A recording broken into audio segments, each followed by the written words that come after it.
하나님 말씀은 구약 성경 아모스 5장 4절부터 13절까지 말씀입니다. 구약 성경 아모스 5장 4절부터 13절 말씀. 말씀을 한 절씩 교독하고 마지막 절을 합독해서 읽겠습니다. 제가 먼저 4절 읽겠습니다. 여호와께서 이스라엘 족속에게 이와 같이 말씀하시기를 너희는 나를 찾으라 그리하면 살리라.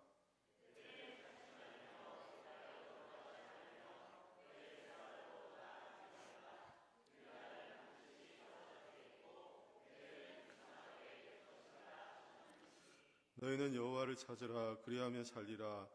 그렇지 않으면 그가 불같이 요셉의 집에 임하여 멸하시리니 베델에서 그 불들을 끌 자가 없으리라.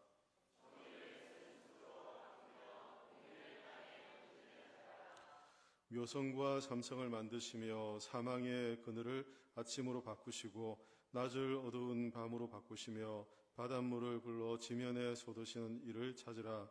그의 이름은 여호와시니라.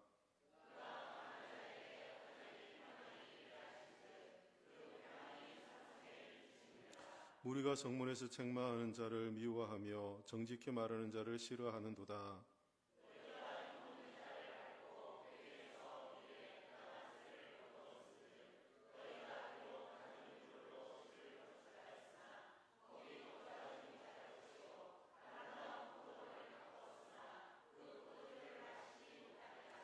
너희의 허물이 많고 죄악이 무거움을 내가 아노라.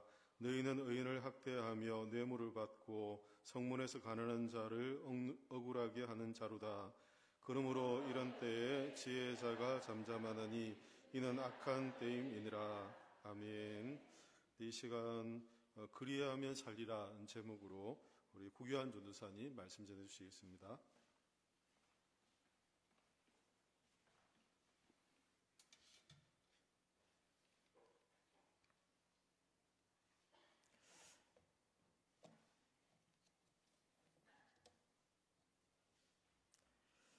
네, 오늘은 아모스 5장 4절에서 13절의 말씀을 가지고 그리하면 살리라는 제목으로 함께 하나님의 은혜를 좀 나누고자 합니다. 사람은 저각기 각자의 삶 가운데에서 추구하거나 목표하는 바가 있습니다. 그리고 인간의 삶들은 대부분 그 추구하거나 목표하고 기대하는 것들을 이루거나 그것들을 고대하며 살아가기 마련입니다.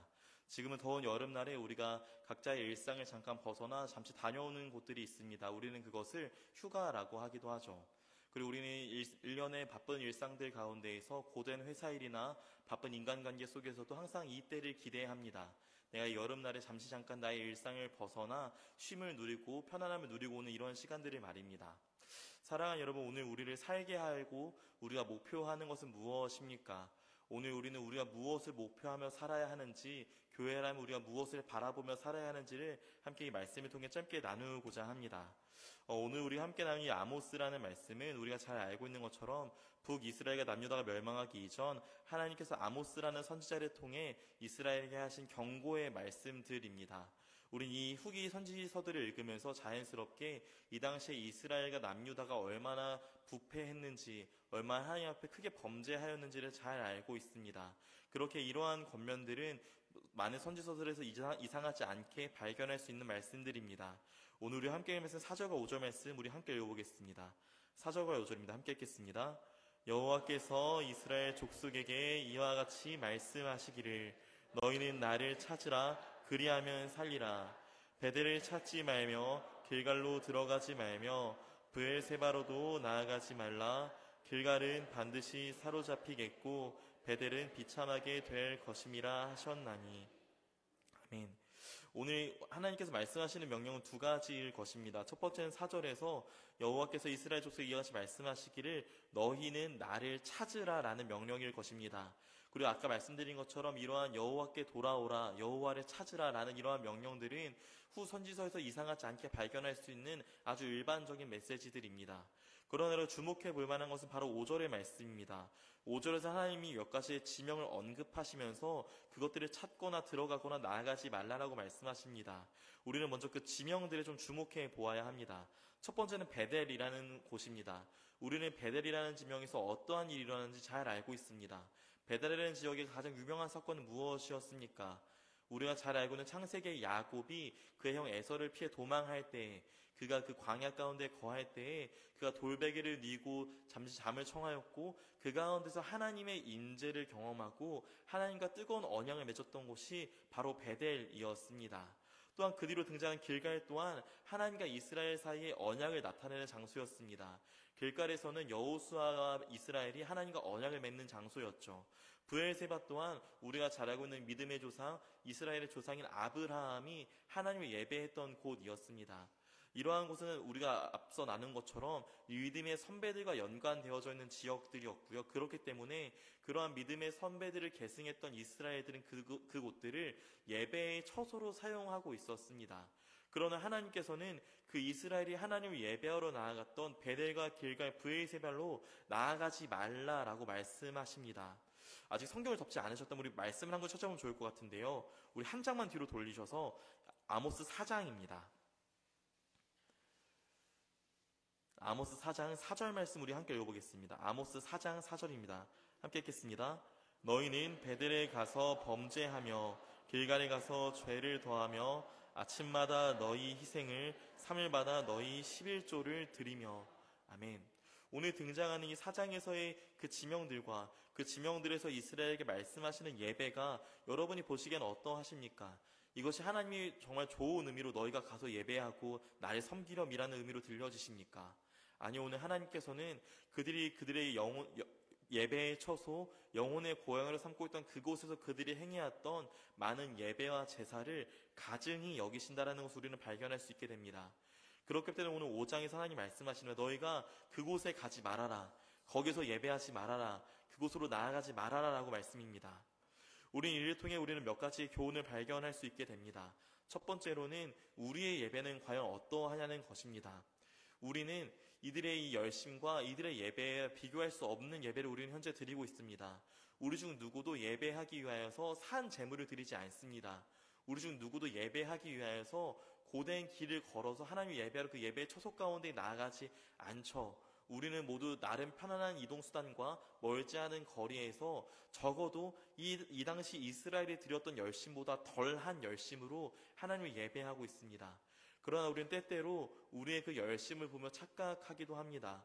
우리가 예배했으니 되었다라고 생각하기도 합니다. 어쩌면 이스라엘 또한 그렇게 생각했을지 모릅니다. 우리가 그동안 전통을 따라 예배했던 장소에서 하나님을 계속해서 예배해 왔으니, 그곳에서 우리가 계속해서 하나님께 제사를 드려왔으니 괜찮을 거야. 우리가 이대로 살아도 우리는 괜찮을 거야 라고 그들은 생각했을지 모릅니다. 그러나 하나님께서는 그런 이스라엘을 향하여 엄히 경고하십니다. 너희들의 그러한 예배를 더 이상 받지 않겠다라 말씀하십니다. 그렇게 예배할 거면, 그렇게 나를 찾을 거면 차라리 오지 말라라고 오늘 하나님께서 말씀하십니다. 오늘 대체 무엇이 이스라엘을 이렇게 변화하게 만들었을까요?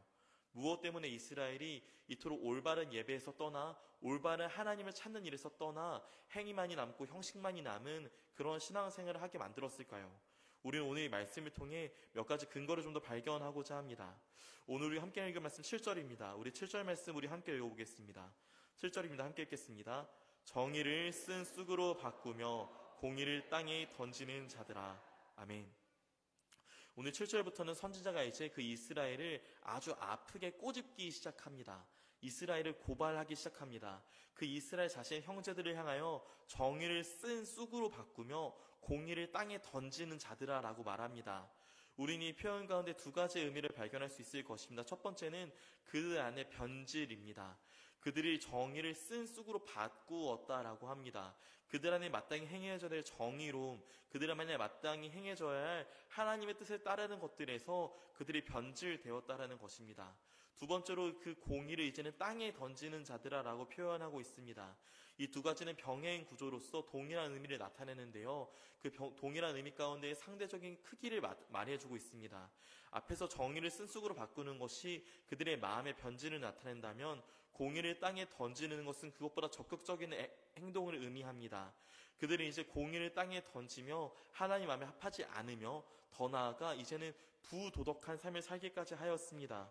오늘 우리 함께 읽은 말씀 10절과 11절인데요. 우리 10절과 11절 말씀 12절까지 함께 보겠습니다. 10절부터 12절입니다. 함께 읽겠습니다. 무리가 성문에서 책망하는 자를 미워하며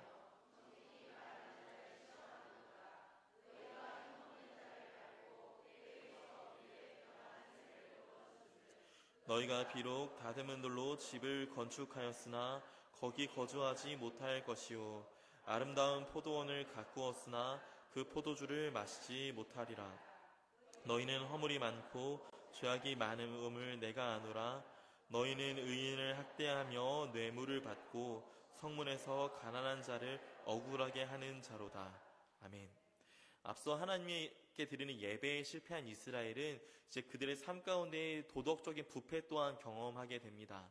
우리는 잘 알고 있습니다. 하나님의 백성이라면 그들은 세상의 사람들과 기준이 다를 만큼 더 높은 수준의 도덕과 올바름을 보여야 할 것입니다. 그런 말씀에서 등장하는 이스라엘의 모습은 하나님의 마음을 또 이 말씀을 읽고 그 당시 이스라엘을 상상하게 하는 우리를 실망하게 할 만큼 아주 처참하게 무너져 있음을 우리는 발견하게 됩니다. 그들은 더 이상 하나님을 예배하는 것을 실패하는 것을 뛰어넘어서 그들의 사회와 그들의 삶 가운데에서도 부도덕한 행동을 하기 시작하였습니다. 오늘날 우리조차 하지 않을 만한 악독한 일들을 그들이 하기 시작하였습니다.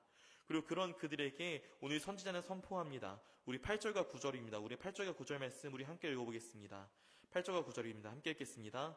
묘성과 삼성을 만드시며 사망의 그늘을 아침으로 바꾸시고 낮을 어두운 밤으로 바꾸시며 바닷물을 불러 지면에 쏟으시는 이를 찾으라. 그의 이름은 여호와시니라. 그가 강한 자에게 갑자기 패망이 이르게 하신즉 그 패망이 산성에 미치느니라. 아멘. 오늘 그 공의와 정의, 도덕조차 상실한 그 이스라엘에게 선지자는 엄중한 경고를 내립니다. 그들에게 묘성과 삼성을 별을 만드시며 사망의 그늘을 아침으로 바꾸시며 낮의 어두운 밤으로 바닷물을 불러 지면에 쏟으시는 이를 찾으라라고 말합니다. 그리고 그분이 우리가 알고 있는 그 여호와라고 말합니다. 이어서 9절에서는 그 여호와께서 강한 자에게 갑자기 패망이 이르게 하신즉 그 패망이 산성에 미치게 될 것이라라고 엄히 선포하고 있습니다. 오늘 함께 나눈 이 말씀들은 모두 다 이스라엘의 한 가지 모습을 잘 보여주고 있습니다. 하나님께서는 이스라엘을 하나님을 찾는 백성들로 부르셨습니다. 하나님 이스라엘에게 요구하시는 것은 다른 것이 아니라 나를 사랑하고 나를 찾으며 나를 의지하는 것이었습니다. 우리가 잘 알고 있는 출애굽의 40년 광야 생활의 결론이 바로 그것이었고요. 모세와 여호수아가 죽기 직전 이스라엘에게 명령한 것 또한 그들에게 당부한 것과 마찬가지였습니다. 그들에게 다른 것을 섬기지 아니하 오직 여호와를 섬기는 것, 여호와의 말씀을 따라 살아가는 것, 여호와의 계명에 순종하는 것을 그들은 요구하였습니다. 그러나 우리가 잘 알고 있는 것처럼 이스라엘은 그 가운데 철저히 실패하였습니다. 하나님께서는 그들의 모든 생존을 보호하셨고 아무것도 없는 광야한 허허벌판 가운데에서도 그들의 몇십 년 동안 그들의 생존을 보호하시며 하나님께서 경험하게 하셨음에도 불구하고 그들은 다른 것을 쫓아 살아왔습니다. 그들은 다른 것을 향하여 살아왔고 결국 하나님은 둘째로 넘겨놓고 다른 것을 더 우선시 생각하는 그런 추악한 우상숭배를 그들은 저지르게 되었습니다. 대체 이스라엘은 왜 그런 우상숭배를 저지르게 된 것일까요? 우리는 간혹 생각합니다. 우리의 삶 가운데 이스라엘의 경험했던 놀라운 역사, 이스라엘의 경험하였던 하나님의 놀라운 신비들을 우리가 좀 맛본다면 우리는 이스라엘 같은 실수를 하지 않을 텐데, 우리도 아침에 눈 떠봤더니 길거리에 만나가 쏟아져 있고 밤마다 메추라기가 우리 집 밖으로 들어오게 돼서 매일마다 공급되는 음식을 우리가 좀 먹어봤다라면 우리는 이런 우상숭배, 우리는 이런 무너짐을 경험하지 않을 텐데 라고 우리는 생각합니다.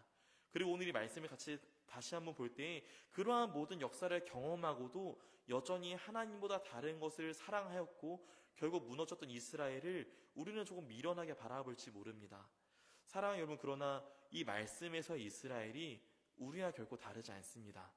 오늘 함께 읽는 말씀 11절인데 우리 11절 말씀 우리 한 번 더 읽어보겠습니다. 11절입니다. 함께 읽겠습니다. 너희가 힘없는 자를 밟고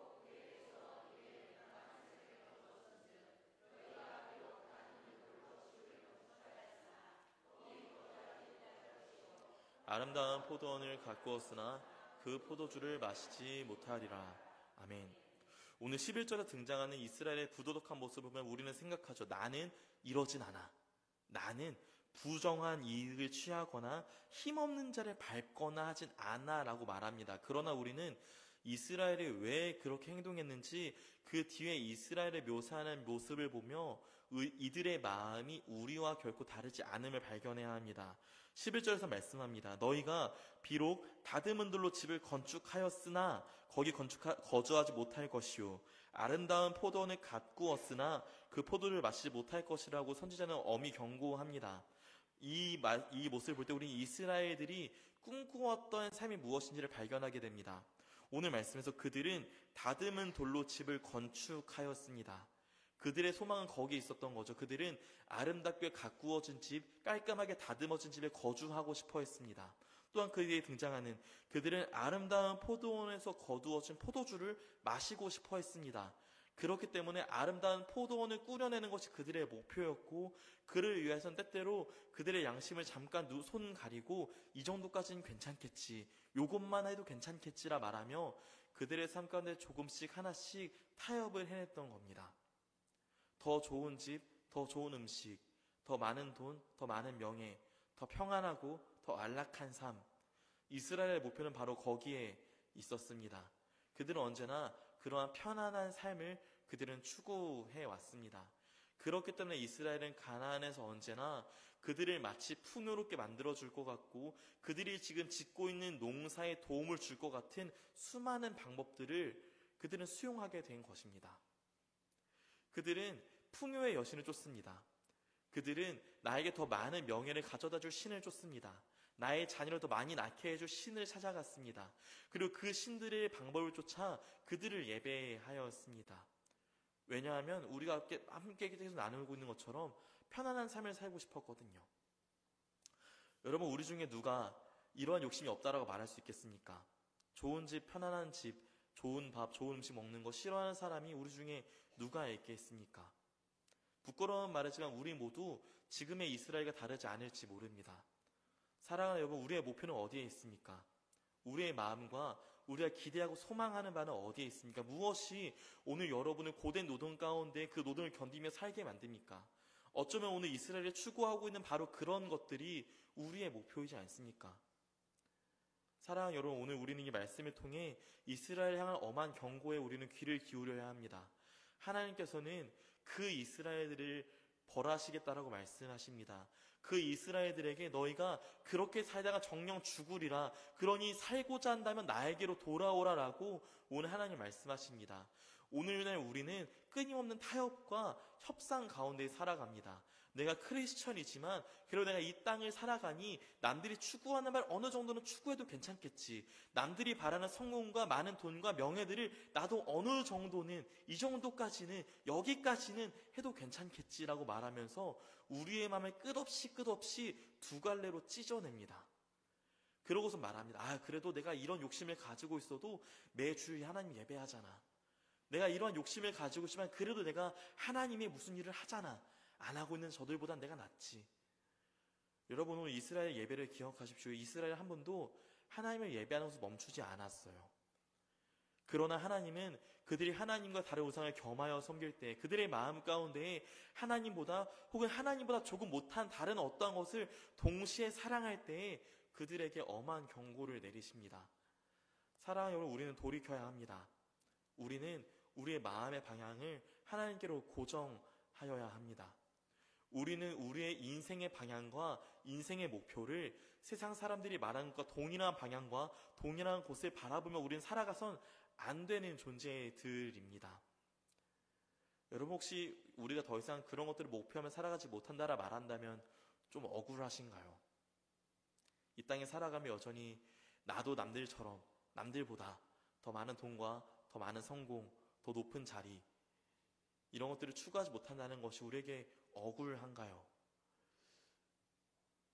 여러분, 어쩌면 우리는 만약 이것이 우리의 마음을 불편하게 만든다면, 우리가 추구하고 있던 인생의 모든 방향을 다 내려놓고 오직 하나님만을 바라보며 사는 것이 우리의 마음 가운데 어렵다면, 우리는 어쩌면 아직도 하나님께서 나를 사랑하여 주셔서 나를 어떻게 변화하셨는지를 우리는 잘 모르고 있는 겁니다. 여러분, 우리는 이스라엘의 모습을 잘 알고 있습니다. 그리고 출애굽기와 모세오경 가운데 나타난 그 이스라엘이 하나님께 어떠한 놀라운 은혜를 받았는지 우리는 너무나 잘 알고 있습니다. 그들은 하나님께서 변화시키신 존재이고 하나님이 구원하셨고 하나님이 선택하신 존재들이기 때문에 그들은 세상 사람들과는 다르게 살아야 했습니다. 그들이 여전히 애굽의 노예로 살고 있었다라면 그래도 괜찮습니다. 여전히 애굽 안에 거하며 애굽의 방식을 따라 애굽에서 살고 있다라면은 여전히 애굽의 성공, 애굽에서의 출세, 애굽 사람들이 요구하는 것들을 여전히 탐하고 목표하며 살아도 얼마든지 괜찮습니다. 그러나 이스라엘은 그 애굽을 떠난 존재들입니다. 더 이상 그들은 애굽의 노예가 아닙니다. 그렇기 때문에 마땅히 이스라엘의 삶은 변화되어져야 했습니다.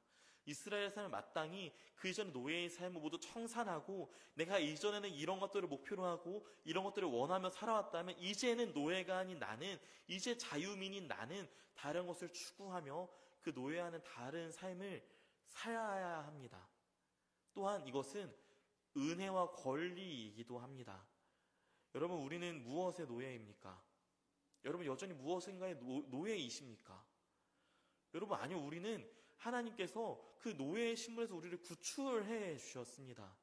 우리를 그 죄의 노예, 세상의 노예에서 우리를 구출해 내시고자 그의 아들을 보내셔서 그의 아들의 피를 흘리시기까지 우리를 그 노예의 신분에서 우리를 구출해 내셨어요. 그래서 우리가 선포하십니다. 너희가 이제는 자유하다라고 말입니다. 그러나 여전히 우리는 이스라엘처럼 그 노예의 시절을 그리워합니다. 다 노예처럼 살아가니 나도 노예처럼 사는 게 맞는 거지 않을까? 저들이 요구하는 바, 저들이 탐하고 목표하는 바를 나도 목표해야 하지 않을까라고 말하며 여전히 자유민이지만 노예의 삶을 우리는 버리지 못하고 있을지도 모릅니다. 여러분, 우리를 매여 있는 많은 것들에서 우리는 자유해져야 합니다. 애굽의 노예가 아닌 이스라엘은 더 이상 오늘 그 애굽의 주인이 줄 하루의 품삯에 매이지 않아도 괜찮습니다. 이전에 애굽의 노예로 살 때는 내가 오늘 일한 수당을 받아야지 나의 가족이 먹고 살 수 있습니다. 그러나 이제 광야로 나간 이스라엘은 그들을 매이게 하는 주인이 없습니다. 그들에게 매일 목매할 품삯이 이제는 존재하지 않습니다. 이제 그들은 날마다 하나님께서 공급하시는 놀라운 만나와 놀라운 메추라기를 먹으며 살아가야 합니다. 그들에겐 더 이상 다듬은 돌로 지은 집과 아름다운 포도원이 이상향이 되어서는 안 됩니다. 그들에게 이상향이 되어야 할 것은 하나님이 보여주신 그 땅 가나안에서의 삶이죠. 그 삶의 모습이 때때는 우리의 기대와 우리의 상상과는 다를지라도 그 하나님이 보여주신 땅을 기대하며 사는 것이 자유민으로서의 삶이어야 합니다. 여러분, 다시 한번 질문하죠. 우리가 오늘 목표로 하나만 무엇입니까? 무엇이 오늘 우리를 살게 합니까? 여러분, 우리는 하나님을 위해 살아야 합니다. 하나님 살게 하신 방법을 따라 살아가야 합니다. 하나님이 보여주신 비전을 따라 살아가야 합니다. 더 이상 다듬은 돌로 지은 집과 아름다운 포도원이 우리의 이상향이 되어서는 안 될 것입니다. 사랑하는 여러분, 그러니 이 말씀의 원리를 따라 살아가십시오. 우리는 불안해하죠. 남들을 따라 살아가는 것이 우리는 우리의 안전을 보장해 준다라 생각합니다. 그래서 우리는 언제나 남들 하는 만큼 하자라는 것이 우리의 목표일지도 모릅니다. 남들보다 나의 어떠면 좀 못나 보일 때, 좀 모자라 보일 때 우리는 열등감을 느끼죠. 또 남들보다 내가 조금 더 무언가를 잘하거나 조금 더 많은 것을 얻게 되었을 때 우리는 우월감을 느낍니다. 그러나 우리는 자유민인 우리는 이 땅에서 나그네로 살아가는 우리는 그 모든 것에서 자유해져야 합니다. 나에게 주어진 것이 때때로 나의 기준과 남들보다 못할지라도 하나님이 허락해 주신 삶이 때때로 나의 기대와 나의 소망에 못 미칠지라도 우리는 하나님은 허락해 주는 우리의 삶 가운데 하나님을 향한 신실함을 지켜내며 살아야 합니다. 사랑하는 여러분, 그러니 권면합니다. 오늘도 하나님을 위해 사십시오. 하나님으로 살아가십시오. 여러분을 다른 것에 다시금 매이게 하지 마십시오. 그 하나님 안에서 자유함을 오늘도 누리시길 진심으로 소망합니다. 오늘 이 자유한 삶을 나누면서요, 저는 항상 우리 이 영광 가족 여러분과 말씀을 나눌 때 항상 많은 부담감이 주어집니다. 이전에 한번 나누었던 것처럼 그렇다면 누군가 저에게 오셔서 전도사님은 그렇게 삽니까? 전도사님 그런 것이 정말 자유합니까? 라고 물어본다면 부끄럽지만 저도 쉽지 않은 것 같습니다. 신학을 하고 교역자의 길을 걷게 되면서 많은 사람들이 이제 오래 기도를 하게 됩니다. 저 역시 마찬가지였고요. 기도하던 중에 아마 많은 사람들의 마음에 오랫도록 맺혀지는 의문과 불안함은 바로 이것입니다. 내가 이 길로 가도 잘 살 수 있을까? 저도 이제 과거에 나눴던 것처럼 제가 하던 요리를 좀 정리하게 되고 하나님께 뜻을 구하며 좀 이 길을 걷기 위해 좀 기도를 하던 그 시간 중에 저에게 주셨던 무거운 마음들이 있었습니다. 저는 제가 처음 나누는 것 같은데 제 가장 큰 목표와 이상은 아름다운 가정을 꾸리는 거였어요. 휴가를 좋은 곳으로 갈 수 있고 우리 아이들에게 해주고 싶은 것을 할 수 있고 우리 아이들을 금전적으로나 어떤 환경적으로나 지원해 줄 수 있는 그런 가정을 꾸리는 게 제 인생의 목표였었습니다. 이제 그런 목표를 가지고 열심히 살아오다가 이제 하나님의 부르심을 받고 같이 기도하던 중에 이게 너무 마음에 걸리는 거예요. 하나님, 저 혼자는 제가 좀 못 벌어먹고 못 먹어도 괜찮을 것 같은데 제가 좀 몇 끼 굶고 제가 좀 옷 맨날 하신 거 입고 하는 건 괜찮은데 제가 계속 제 마음에 주셨던 이 가정에 대한 소망과 이 가정의 안전들은 저는 어떻게 해야 됩니까? 이 길로 가면은 분명히 다른 길로 가는 것보다 더 못한 삶을 어쩌면 더 못 버는 삶을 살 텐데 이 땅에서의 삶을 우리는 어떻게 해야 됩니까, 하나님?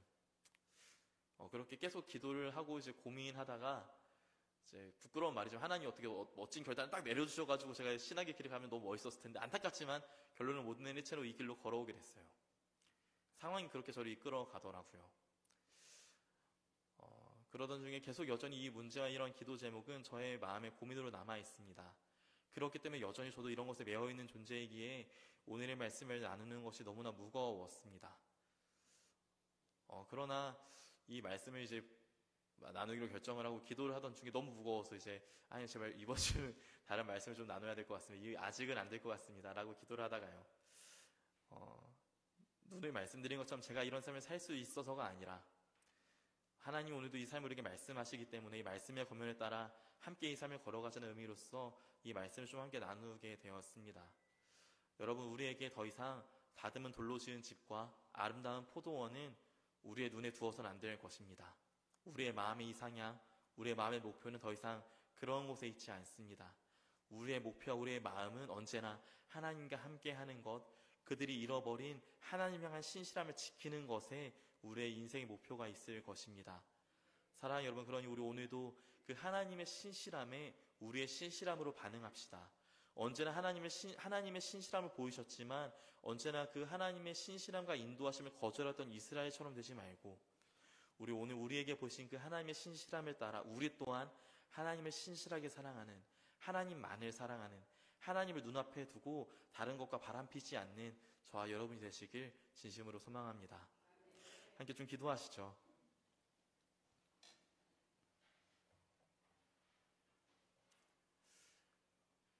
여러분, 우리의 인생의 목표가 달라졌다라면 이제 우리가 기대하는 것은 달라져야 할 것입니다.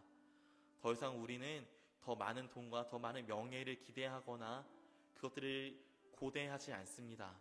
우리가 기대하는 것은 우리의 매일의 삶 가운데에서 하나님을 마주하는 삶, 오늘도 우리를 기다리시는 그 하나님과 데이트하는 것, 그것이 우리의 기대, 그것이 우리의 목표점이어야 될 것입니다.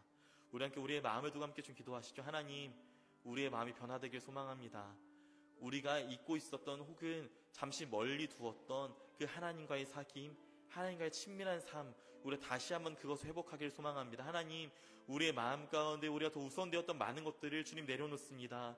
주님, 우리가 이것들을 내려놓을 수 있게 해주시고 우리의 모든 것들을 내려놓고 오직 하나님만을 바라보며 하나님만을 사랑하며 살아가는 우리 모든 영광의 식구가 될 수 있게 달라고 우리에게 우리의 마음을 주님께 드리며 이러한 기도를 함께 기도하며 주님께 나아갑시다. 함께 기도하며 주님께 나아갑시다.